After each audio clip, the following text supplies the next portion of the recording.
Good day everyone. This is Groove 2 and our topic entitled non-locomotor skills. So, what is non-locomotor? When we say non-locomotor skills, are movements of the body that do not involve moving from one place to another. Non-locomotor movement involves the use of limbs or the entire body and requires stability. So when we say non-locomotor skills, ito yung mga movement ng katawan na hindi nangangailangan ng ano, hindi kailangan mag-move one place to another. For example is the stretching, turning, ano pa ba? Swaying, clapping hands, um, bending. These are the example of non-locomotors. So again, when we say non-locomotor or non-locomotor skills, do not involve moving from one place to another. The next one is the bracing the core. When we say bracing the core, it is an important foundation of everyone's training program. If you're not bracing properly, you aren't getting effective force transfer to your feet and you're not creating the stability required to be able to lift heavier loads safety. So, sabi dito, ang brace the core daw is ito yung pinaka-importanteng foundation sa atin lalo na sa training program. And from the word itself, bracing, when we say bracing, ito yung pagpapatibay.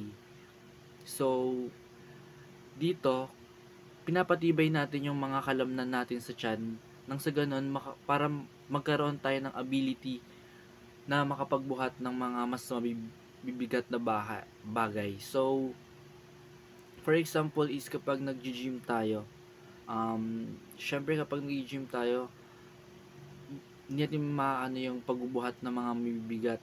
So, bracing the core is very important para maiwasan natin na mag-cause ng injury or panganib. The next one is bracing is not just about flexing your abs. Bracing your core requires you to engage your entire trunk, abdominals, pelvic floor, diaphragm, and spinal erectors to create the stability required to lift safety. So, base dito, ang bracing daw is hindi lang to basta pag-flex ng abs or yung physical na anyo ng ating tiyan, yung abs, which is the abs. So, when we say bracing kasi, hindi lang to basta sa tiyan, parang kasama dito yung mga laman, katulad dito yung abdominals, pelvic floor, diaphragm, and spinal erectors. Kasama yan sa pagbe-brace ng ating core. So, hindi lang to basta sa tiyan. And next is, make sure your rib cage and pelvis are stuck on the top of each other. And a lot of people, particularly women, so hindi ko na mabasahin lahat. Based dito, lalo na daw ang mga babae, madalas daw silang may interior pelvic tilt. Ibig sabihin, nakaliyad daw ang likod at nakatilt pabante ang balakang, which is the pelvic. When we say pelvic, it's balakang. Dahil dito, nagiging open position ang katawan, nakaangat ang dibdib, which is the rib cage flared, at nakatagilid ang pelvis na nagdudulot ng hindi tamang posture or stability ng ating katawan. So, based on my research, ang dapat daw gawin is hilahin daw pababa ang rib cage na parang binabawasan ang pag-angat ng dibdib. At itulak paloob o paakyat ng kaunti ang pelvis na parang itinutuwid ang balakang para magpantay at magtapat ang rib cage at pelvis. So, again, kapag stuck daw ang rib cage, stuck na STACKED, na stuck ha, hindi stuck na ano. So, kapag stuck daw ang ribcage at pelvis, mas nagiging matatag daw ang ating core at mas maayos ang posture at mas ligtas sa pagbubuhat ng mga anumang physical activities. So, next tayo. So, next is we will discussing the bracing dose. So, based dito, breathe in before you start moving. Take a deep belly breath and think about 360-degree expansion to your rib cage, belly, and lower back. If you spend a lot of time taking shallow breaths into your chest, you might find it hard to breathe into your belly. This often happens with people who feel stressed for a prolonged periods or even just by not paying attention to our breathing and stopping to take some deep breaths now and then. So, di ko na babasahin yung yung iba. I-discuss ko na lang. So, based dito, huminga daw tayo ng malalim bago tayong magsimulang gumalaw. And kumuha tayo ng malalim na hininga or paghinga galing sa ating tiyan. And ito yung tinatawag na deep belly breath. And based dito, kung sanay daw tayong huminga ng mababaw, which is the shallow breathing, gamit lang ang ating dibdib, maaaring mahirapan daw tayong huminga gamit ang tiyan. Madalas daw itong nangyayari sa mga taong matagal ng stress at hindi sinasadya ang tamang paghinga sa araw-araw. And to practice this, lay down on the floor with your knees bent and your feet flat. Put your hands on the side of your rib cage and take deep, slow breaths, trying to push into your hands as you breathe. So, dito, humiga daw tayo sa sahig na nakabaluktot ang tuhod at nakalapat ang mga paa. And ilagay daw ang ating mga kamay sa gilid ng ating rib cage. And huminga daw tayo ng dahan-dahan at malalim. Ulitin daw natin ito ng ilang beses upang masanay ang ating katawan sa tamang paraan ng paghinga. So, ang purpose nito is para nakakatulong itong mga practices na to para tayo maging kalmado at mas maging active ang ating core. At ang purpose din nito is para maging matatag ang ating katawan kapag tayo ay nagbubuhat na ng mga heavy things. So, that's one of the bracing does. So, let's proceed to another bracing does, which is the hold your breath and contract your core muscles. A good way to practice what this feels like is to take a deep breath and then try and breathe out but block your throat with your tongue. You'll feel tension in your midsection and your pelvic floor will lift up. This is the tension you want to create when you go to brace for a lift. So, when we say hold your breath and contract your core muscles, ibig sabihin nito ay ito yung pagpigil natin sa ating paghinga at ito rin yung paghigpit natin sa ating mga kalamnan, which is ito yung tinatawag na core. When we say core, ito yung mga muscles na binubuo sa ating tiyan, sa paligid ng ating tiyan, likod and balakang. And also ito rin yung nagbibigay ng support kapag nagbubuhat tayo ng mabibigat. For example is pag-gym.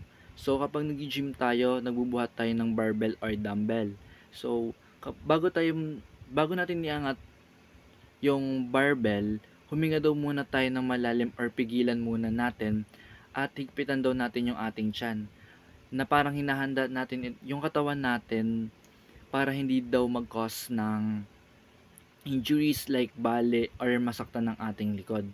And also sabi dito, a good way to practice what this feels like is to take a deep breath and then try to breathe out but block your throat with your tongue.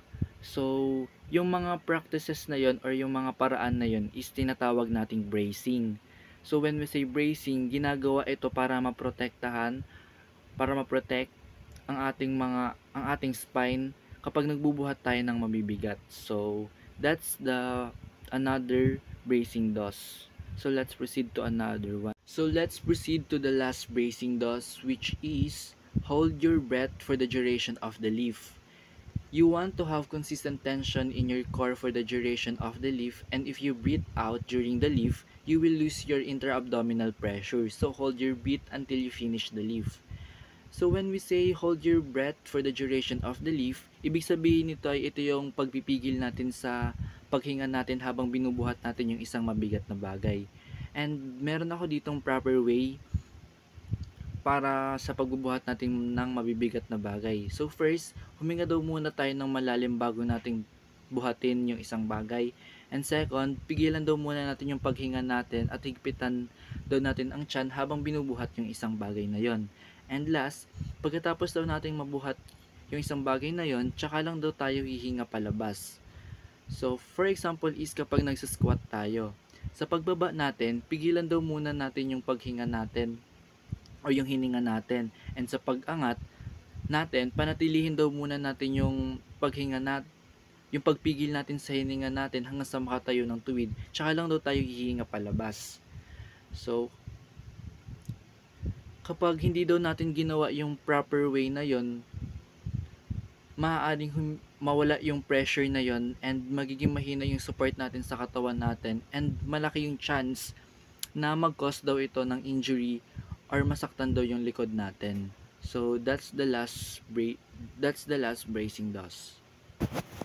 Hi everyone, my name is Arvin Guevara. I'll be explaining the topic about the bracing dons and dead bug series. So kakatapos na nila ma-discuss yung mga DOS and ako naman dun sa dons. So sa dons naman is yung panguna dun is yung don't burn down. So huwag mong pigilan ang hininga and pwede kasi siyang ma-strain sa loob ng tiyan and pwede siya mag-cause ng hemorrhoids or pelvic floor injury. Sa don't burn down, sa pinakamadaling sabi sa don't burn down is yung wag mong pilitin parang umiiri. Yun yung doon. And yung sa yung pangalawa naman is sa dons is yung don't breathe out during the lift. So kapag huminga ka palabas habang nagbubuhat, nababawasan yung pressure na kaya pwedeng pagalawin yung ating pelvis at spine na pwedeng mag-cause ng injury. So kaya dapat pag tayo is kontrolado natin yung hininga natin na hindi dapat pabigla-bigla and hindi ka dapat nagpipigil ng hininga. So dapat kontrolado natin yon. Kung nagsaman tayo, doon naman tayo sa number 2 is yung dead bug series. Ito naman yung number 2 dun sa non-locomotor skill ha. And the dead bug series is one of the best and most fundamental core stability exercise out there. So sinasabi dito na isa siyang fundamental. So isa siyang basic exercise na gawin pero epektibo para mabilis nating maano yung ating core stability. And sinasabi din dito na kapag kaya na natin yung basic level dun sa dead bug series, is pwede tayong mag-come up sa mas challenging. And sadagdag ko lang na kung bakit tinawag siyang dead bug kasi para siyang yung nakabaliktad na insekto, like yung parang nakahiga. So kaya tinawag dead bug kasi parang ganun yung postura natin pag ginagawa yung dead bug na to, yung exercise. And next naman natin is yung muscle targeted ng dead bug exercise. So perfecting your dead bug is a great way to target your core muscle including. So ito yung mga kasama dun sa mga muscle na targeted kapag ginagawa natin yung dead bug exercise na yon. Is yung transverse abdominis and yung rectus abdominis tapos yung oblique. So yan yung mga muscle targeted pag ginagawa natin yung dead bug exercise. So doon naman tayo sa next slide naman tayo doon sa equipment naman sa dead bug series. So yung sa equipment naman is hindi natin masyadong need ng equipment pag gagawin yung exercise. So parang kung yung routine natin is parang kaya natin siyang gawin nang wala masyadong equipment. Pero if gusto natin na mas more challenging, gaya sabi ko kanina, kapag medyo gusto mo itaas yung level ng is kapag gusto mo more challenging, is pwede tayo maggamit ng mga stability ball, dumbbells, tapos yung ankle weights and apong roller. So yun yung mga pwede natin gamitin para masalong challenging yung paggawa natin ng exercise. So dito naman tayo sa step by step instruction. sa dead bug series. So yung panguna dun is yung parang humiga sa sahig, tapos next natin dun is yung itataas natin yung braso ng 90 degrees. Itataas natin yung braso natin ng 90 degrees hanggang, tapos ibababa natin ng sabay ang isang braso at opposite leg, tapos balik. Parang palit-palitan lang sila. And gagawin natin sa kabilang side. So dapat doon natin i-avoid yung sa pag ng hininga natin, yung pag-hold natin doon sa breath natin. Kailangan nating i-avoid yun. Dapat din natin hino-hold yung breathing natin. So kailangan natin i-time yung ating breathing. So next naman tayo is yung sa dead bug exercise dosage and parameters. So, dito naman is sinasabi naman dito na sinasabi dito naman na yung quality and form daw is much more important kaysa dun sa quantity and speed habang ginagawa mo yung exercise na to. So, sinasabi dito na hindi masyadong mahalaga dito kung ilang beses mo siyang magagawa, kasi ang mahalaga dito kung paano mo siya gagawin ng tama. Kasi need nating mas gawin siya ng slow down para mas lalo natin ma-challenge yung ating or mas lalong yung ating muscular endurance. So, sinasabi dito na you should do 3 sets of 12 repetition before trying to progress to a more challenging exercise variation. So, kailangan din mo natin gawin yung 3 to 12 repetitions bago tayo mas tumaas dun sa And for beginners naman, doon sinabi din dito na magsimula sa mga viewers reps lang, parang sa 3 repetition to 5 seconds para maging stronger. So yun lang yung sa part ko, and thank you po. Good morning everyone, I'm Aljaya Pahento, and to continue our discussion, I will be discussing the rolling, which is the one of the non-locomotor skills. When we talk about rolling, it's a movement that uses the muscle in the middle and outer parts of our core, like the abdominals and obliques. These movements help us to roll smoothly from our back to our stomach in a controlled way. Through rolling exercise, we can strengthen our core and identify the weakest area in our body. So rolling is very simple but very important skills that help our body to become stronger, more balanced, and well coordinated. Now, before we can roll properly, our body needs to have a certain abilities. First, we need a good trunk rotational abilities, meaning our spine should be flexible enough to twist easily. Second, we must be able to shift our weight between the upper and lower parts of the body. Third, we need coordination to move the head, neck, and upper body together. This roll, our body rolls smoothly and stay in control without losing a balance. And lastly, we need the mobility of the cervical spine, hips, and shoulders. All of these are important, so when we roll, our movements stay balanced, smooth, and controlled. Moving on, let's talk about why rolling is important. Rolling is actually one of the first movement milestones for the babies. It's how they start learning body coordination. Pero habang tumatanda tayo, our core muscle can weaken if we don't move or exercise regularly. That's why rolling exercises are helpful. They strengthen our core, improve the body control, and reduce the risk of injury. It also strengthens the coordination of our eyes, head, and body, because where our head goes, the body follows. So by practicing rolling, we develop better coordination and smoother movement. Next, let's move on to the 5 rolling exercise. This exercise helps us to practice control and balance. Since the muscle can easily get tired, it's best to start slowly around 1 or 3 sets with the 3 to 6 repetition per set. Once you're ready, begin the movement by lifting one leg off the floor and slowly lifting it across over your body until you roll onto your stomach. Keep your upper body relaxed and let it follow the motion of your leg naturally. After that, gently roll back to your starting position. You can also try initiating the roll using your arm instead of your legs. This helps improve the coordination in your neck, shoulder, and spine. Remember, move slowly, breathe normally, and keep your movements controlled throughout the exercise. So, good morning ma'am, good morning everyone. I am Ruby Efelia. So, my topic today is about the 5 exercise. But I have a 3 parts lang po. Then, the number 1 is the hollow plank. Number 2, Peter rule. Number 3 is rolling like a ball.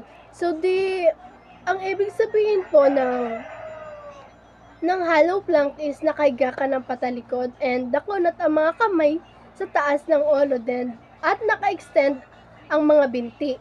Then, dapat po is dumikit ang buong katawan sa sahig. So, ang movement niya po is iangat ang mga kamay at paa mula sa sahig ng kaunti. So, higpitan ang tiyan at i-engage ang obliques para iangat at igulong ang katawan mula sa pagkahiga. So, dapat din po kontrolado mo ang paggalaw para mapanatili ang posisyon sa gilid ng katawan. So, dyan po ang ibig sabihin ng exercise number 1. So, ang layunin naman po ng exercise na yun is para palakasin ang core muscle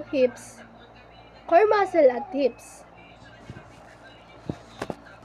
So, the next naman po is the fetal roll. So, ang ibig sabihin po ng fetal roll is nakahiga ng patalikod din, nakataas ang mga paa at nakabend ng 90 degrees. So, dapat din pong iangat ang mga braso at idikit ang mga sikos sa mga hita. Then, ang movement niya naman po is simulan ang paggalaw sa pamamagitan ng pagbaling ng ulo sa direksyon na gusto mong puntahan. Then, dapat po is kontrolin ang katawan habang nananatili sa maliit na posisyon para gumulong sa gilid ng sahig. Then, dapat po panatilihing naka 90 degrees pa rin siya. So, ang layunin po ng exercise na yan is para palakasin ang coordination ng ulo, tiyan at balakang. So, this is the number 3, the rolling like a ball. So, ang ibig sabihin po ng rolling like a ball is umupo na nakabaluktot ang mga tuhod, malapit ang mga sakong sa glutes. Then, at nakapatong ang mga kamay sa shins at ibaba ang mga balikat at bilugan ang likod para makabuo ng curved spine. Then, ang movement niya naman po is iangat ang mga paa sa sahig at balansehin sa sit bones. Then, simulan ang paggalaw sa pamamagitan ng paghinga ng malalim at paghila ng mga abdominal muscles. So, ang naman po is, ang layunin naman po niya is about sa layunin ng exercise is palakasin ang core muscles like likod at tiyan. Then, sanayin na nakabalanse. A backward roll is a gymnastic exercise where you roll backward from a standing or squatting position by stacking your chin, rounding your back, and using your hands to push up the floor. To perform this, start in a squat, stack your chins to your chest, and round your back. Bring your hands up by your ear and then place them on the floor as you push backward, rolling over your shoulder and then returning to a squat stance. I will be discussing the set-up position. So, set with the knees, bend in, and place hand on the top of shin. Drop shoulders and round back to make a C-curve in the spine. So, lift the legs off the floor and initiate the back roll with an inhale breath. Keep the shin tucked. Once the roll comes to the shoulder, shift the body to the side and kick the legs through to complete the movement. So today, I will be discussing the bird dog exercise. Bird dog is a body weight exercise that strengthens the core, more specifically the abdominal muscle, lower back, butt, and thighs. Since it requires no equipment, it can be easily integrated into almost any core strength training routine. So, since ang bird dog exercise require no equipment, it can be easily integrated into routines. So first, Find a spot with enough space to extend an arm and leg at the same time. Kneel on an exercise mat or other cushioned surface with your knees hip width apart and hands firmly on the ground. Above shoulder width apart, brace your abdominals. So, point one arm out straight in front and extend opposite leg behind you, forming a straight line from your extended hand to your extended foot. Keep your hips squared to the ground. If your low back begins to sag, raise your leg only as high as you can while keeping the back straight. So, ang bird dog exercise ay kailangan ng malaking space para sa pag-stretch ng kamay at paa. Una, ilapat ang iyong kamay at tuhod sa mat. Pagkatapos, i-stretch ang iyong kanang kamay at ang kaliwang paa ng ilang segundo.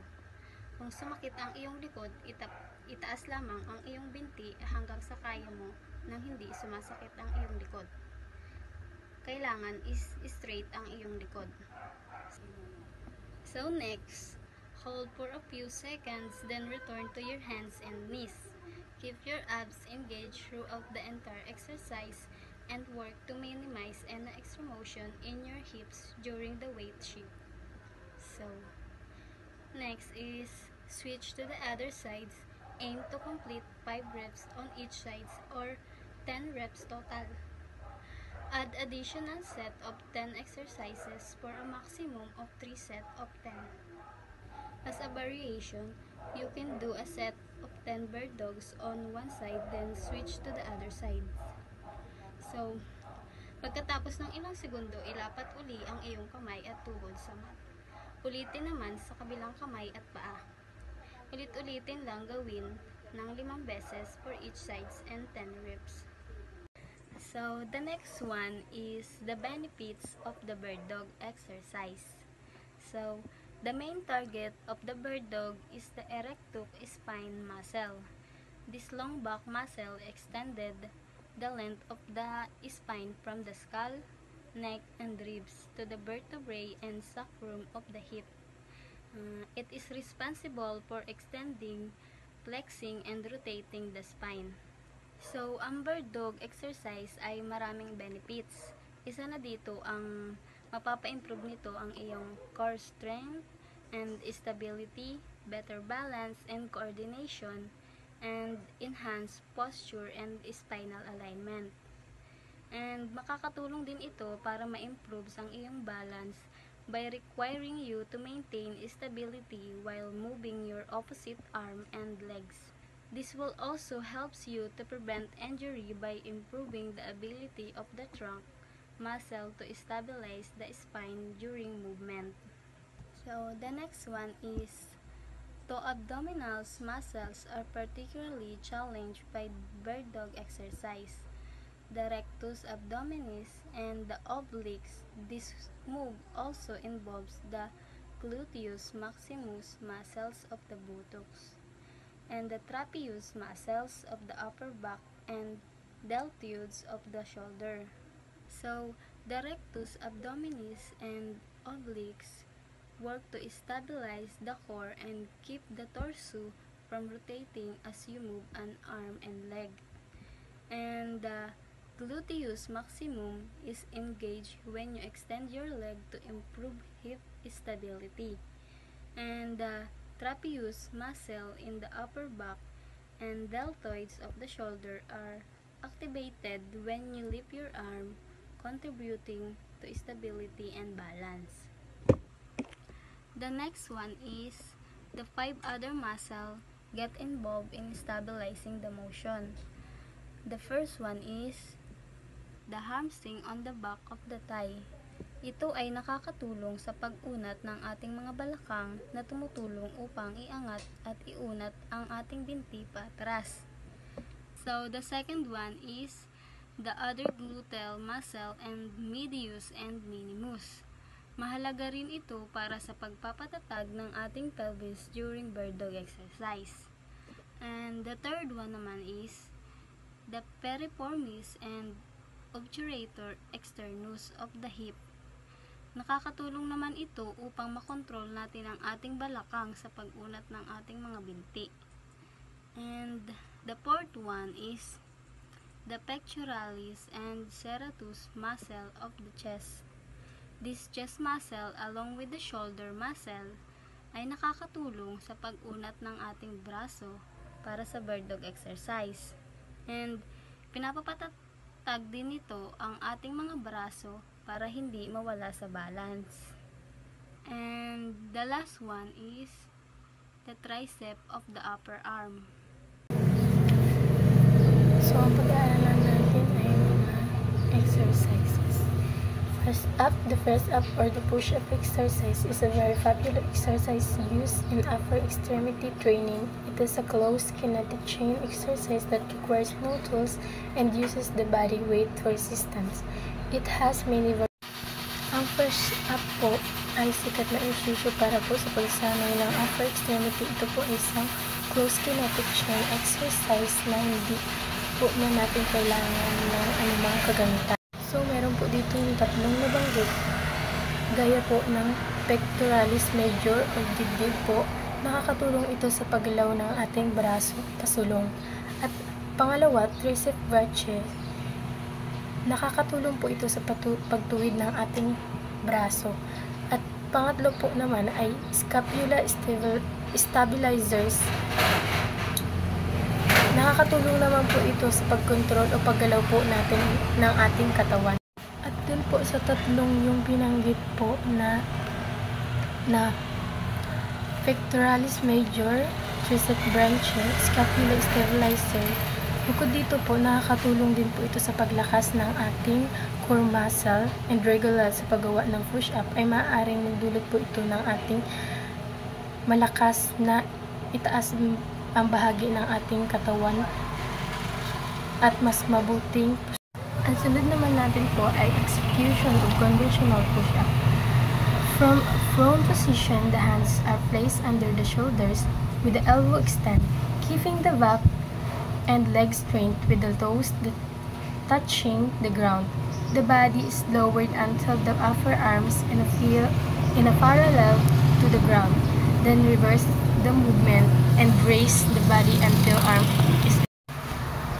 Ang execution of conventional push-up po, starting position po natin is simulan po natin sa plank position na ang katawan po ay nasa tuwid na linya o mula po hanggang sa mga diliri ng paa natin.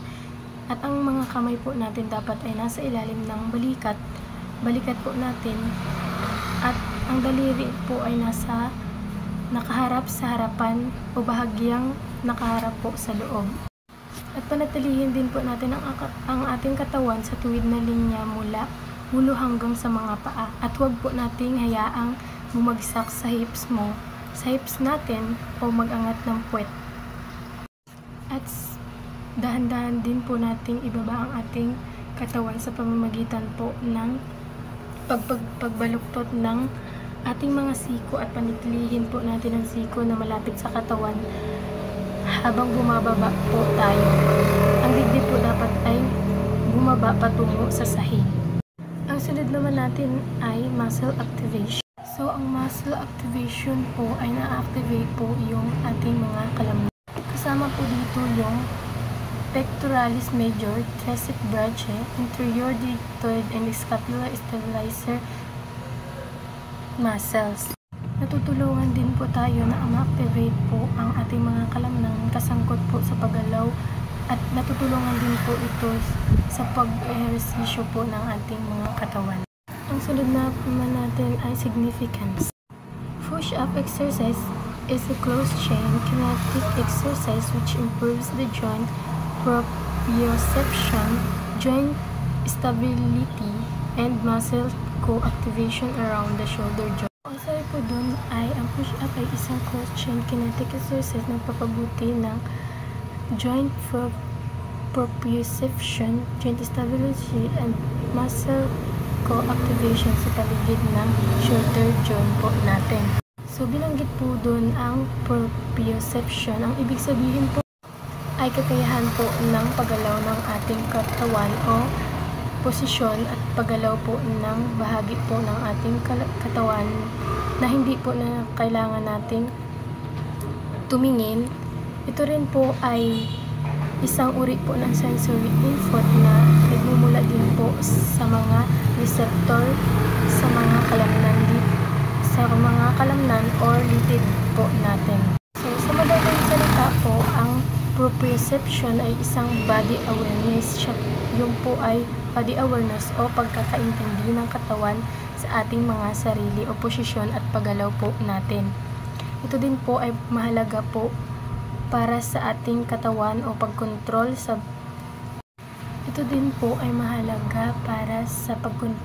pagbalanse or koordinasyon, pagpapabuti ng postura at pag-iwas po sa mga pinsala o pagpapalakas ng mga kalamnan.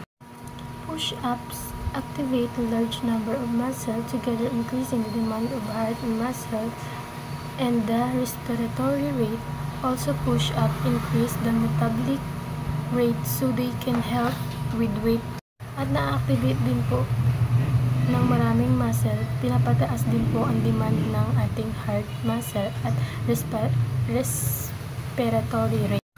Push-up exercise could be used as a cheap and fast method for the assessment of individual functional capacity. A study by Justin Young et al. Conclude that participants who could perform more than 40 push-ups had lower risk of cardiovascular diseases than participants who could do less than 10 push-ups. This study was done on activate adults. Pinapataas din po nito ang metabolic. Ayon din po sa pag-aaral ni Justin Young et al. Nakakagawa din po siya ng 40 push-up na may mas mababang panganib o kumpara sa mga nakakagawa po ng mas mababa sa 10 push-up. Gaya na lang po ng mga aktibo adult na lalaki po. So yun lang po at maraming salamat. Good afternoon. Protraction and retraction. Protraction happens po when scapula or shoulder move forward po to the side of the body. You can imagine this movement po when you push something away from you po. For example, push up, your shoulder move forward. On the other hand naman po, yung retraction is opposite movement. It happens when shoulder move backward and closer to the spine. For example po rin po dito yung push up, when you pull your shoulder back po. For the plank series naman po, plank is a great exercise for strengthening the abdominal muscle and core. It helps to improve your balance, posture, and stability. Doing planks regularly po can also reduce the risk of back pain because it strengthens your lower back and abdominal area. To keep your core strength and stable, it's good to include po na the plank po to your workout routine. And for the position of the plank po, begin in the plank position, face down with your forearms and toes on the floor. Your elbows are directly under your shoulder and your forearms are facing down. Your head is relaxed and you should. So ito po yung tamang position po ng plank na dapat po natin gawin para po makaiwas po tayo sa mga possible injury. And sinasabi po dito na relax lang daw po yung ulo and yung shoulder, and you should be po para hindi po masyadong bigla po yung katawan natin. Hold this position for 10 seconds to reduce to floor over time, work up to 30, 45, or 60 seconds. Importante pong tama yung position ng plank kasi ito po yung tumutulong para ma-active na maayos yung core muscles mo. Kasama po dito yung abs, likod, at balakang. Kapag tama po yung form, mas magiging effective po yung exercise at makakaiwas po tayo sa injury, lalo na po sa lower back and balikat. Kapag mali naman po yung position, tulad ng pag masyado pong mababa yung balakang and masyado pong mataas yung puwet, pwede pong ma-strain yung likod and sumakit po yung balikat. Bukod pa po doon, hindi rin po masyadong magiging effective po yung exercise kasi po iba pong muscles yung mag-work po. Meron pong 8 plank series. Yung una po, plank na nag-strength ng core stability po, and yung elbow to palm plank naman po build shoulder and arm endurance. Wall sit strengthen length and improve lower body endurance. Diagonal plank enhance balance and core coordination. Switch ball plank, improve stability and engage deeper core muscle. Side plank, target obliques and improve side core strength. Plank leg lift, strengthens glute and lower ab while improving balance. Ang sunod naman natin ay ang squat series.